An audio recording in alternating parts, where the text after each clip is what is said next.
Meu nome é Lilian Radins e esse vídeo tem como objetivo falar um pouquinho sobre as consequências do não cumprimento de obrigações nos contratos. Então, o que fazer quando um contrato não é cumprido? Será que é possível executar diretamente? Será que não? Como que faz? Ok? Então, se você tem interesse nisso, vamos nessa. Bom, antes de mais nada, é preciso lembrar que os contratos são negócios jurídicos. E como os negócios jurídicos, os contratos têm determinadas fases. O que se espera normalmente? Que os negócios iniciem, com propostas, com adesão a uma proposta, enfim, temos toda uma fase de negociação que vai, se tudo der certo, formar um contrato válido. E a partir da formação se espera que as partes cumpram o que foi combinado, cumpram com as obrigações que foram assumidas. E com o passar do tempo, se não for imediato, que essas obrigações cumpridas terminem na extinção normal dos contratos. E mesmo assim, após a extinção normal, ainda que as partes mantenham a boa-fé, que elas se respeitem, tendo em vista o contrato que foi feito e executado. Então, mesmo após o cumprimento das obrigações, ainda se mantém algumas obrigações relacionadas à boa-fé que os contratantes devem manter mesmo concluído o negócio.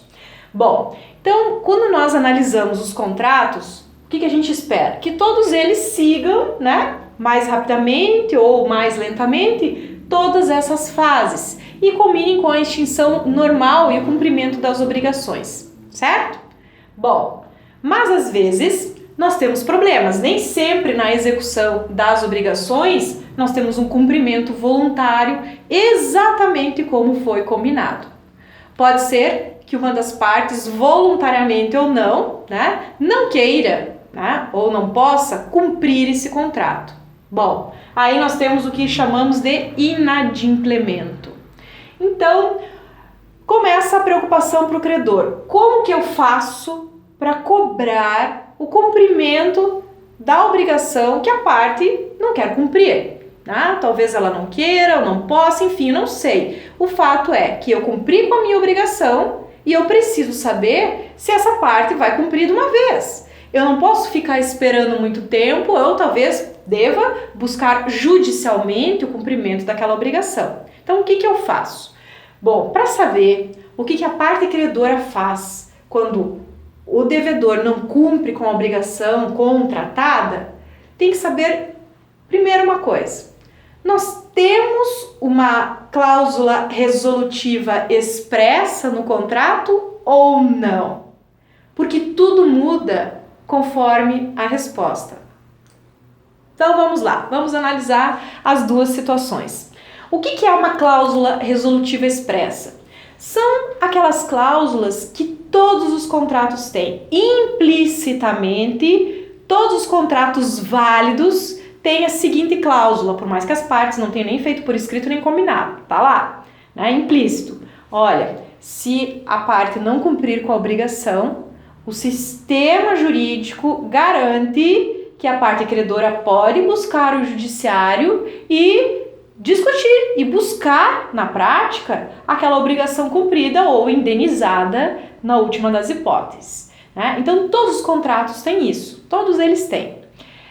O que acontece quando nós temos um contrato com essas cláusulas implícitas? Que as partes devem cumprir. Se não cumprir, elas poderão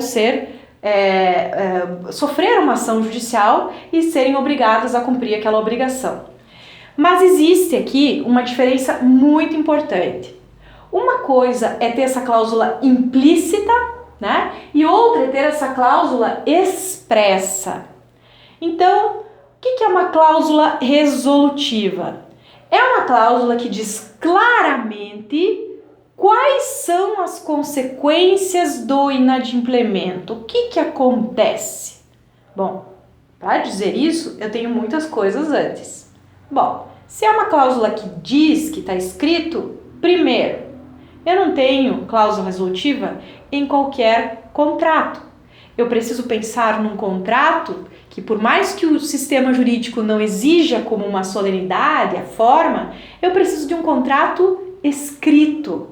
E lá no contrato escrito, eu preciso ter a cláusula resolutiva expressa, tá? Bom, e se eu não tenho? Então, eu vou para a primeira situação. Não tenho uma cláusula resolutiva expressa, não tenho um contrato escrito, ou às vezes o meu contrato escrito não está isso detalhado. O que acontece? Bom, como está implícito, a todo credor, né, de um contrato válido, que tem uma obrigação do devedor não cumprida, ele pode buscar judicialmente isso, né, perante o Poder Judiciário. Se chama interpelação judicial. Vou, dependendo do caso, né, procuro um advogado, ele vai analisar a melhor forma e vai buscar na justiça a discussão daquela obrigação que não foi cumprida. Não é justo, né, ele cumprir e a outra parte não. Então ele vai buscar isso. Mas no processo ele vai ter que contar toda a sua história, ele vai ter que achar uma maneira de provar o contrato e vai ter que provar que ele cumpriu a obrigação dele. De alguma maneira vai ter que provar isso e vai ter que provar qual era a obrigação da outra parte. Exatamente. Isso significa dizer o que deveria ser cumprido, como deveria ser cumprido, aonde, quando. Então tem vários detalhes. E se isso não estava escrito, isso vai ter que ser provado por várias maneiras. E pode ser que a outra parte não concorde com tudo nos mínimos detalhes. Isso pode gerar uma contestação naquele processo. Na prática, o que nós vamos ter? Um grande tempo, uma grande discussão, um processo que pode demorar bastante tempo, com várias fases, até que se chegue lá ao final, né, o juiz vai chegar a uma conclusão e vai dizer, realmente, fulano tinha que cumprir tal obrigação, não cumpriu. E agora, o que acontece? Prejuízo foi esse, por causa da prova tal, foi esse detalhe, quer dizer, vai todo um processo para discutir, primeiro, exatamente qual que era a obrigação, né, em todos os seus detalhes, e, num segundo momento, ela não foi cumprida. Quais são as consequências disso? Quanto custa isso? Qual foi o prejuízo? Então, são vários detalhes que deverão, no final das contas, resultar numa sentença. E como vocês sabem, a sentença de um juiz de primeiro grau pode ser recorrida, a parte prejudicada pode recorrer. Então, quando a gente pensa, quando que uma obrigação não cumprida poderá ser executada, quando não tem cláusula resolutiva expressa, é aguardar uma sentença definitiva, depois de todos os recursos. Aí, a sentença vira um título executivo e aí inicia a fase da execução, não mais do contrato, mas da sentença que esse contrato acabou gerando. Tá? Então aqui nós temos um prazo indefinido, não se sabe exatamente quanto tempo leva esse processo, isso não está, né, no controle das partes. Então, não ter uma cláusula resolutiva expressa pode significar, né, uma cobrança judicial com um valor que não se sabe exatamente, né, quando que isso poderá ser cobrado e nem quanto tempo vai levar para poder executar depois, porque daí inicia uma outra fase judicial.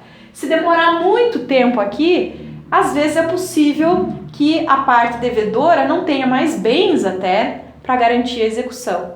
Então, economizar esse tempo é fundamental para que nós tenhamos contratos que realmente cumpram a sua função social.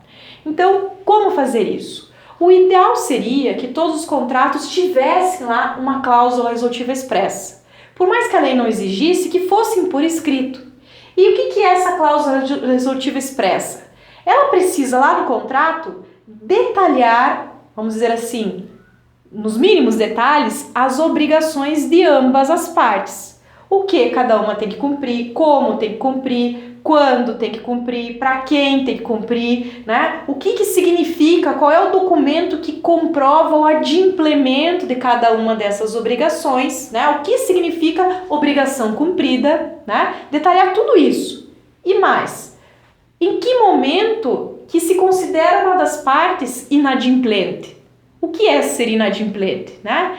Então, detalhar esse inadimplemento e, principalmente, o que acontece quando a parte não cumpre com a obrigação? O que acontece se ela não cumprir? Transformar essa obrigação não cumprida, um detalhamento que leve ao próprio contrato ser um título executivo. O detalhamento da cláusula resolutiva expressa vai dizer exatamente quanto que é a dívida, como que ela é exigível, né? Um título líquido, certo e exigível, ok? Então, a importância da cláusula resolutiva expressa é para adiantar tudo isso. A parte não cumpriu, vai direto para a fase da execução. Não precisa de um processo para discutir todos os detalhes. Se ganha muito tempo e, claro, dinheiro, ok? Então, se você gostou do vídeo, coloque aí o seu joinha. Se você não gostou, também diga por quê nos comentários. E se você quer um outro vídeo, um outro assunto, uma outra aula, também escreva aí nos comentários. A gente aguarda. Até mais!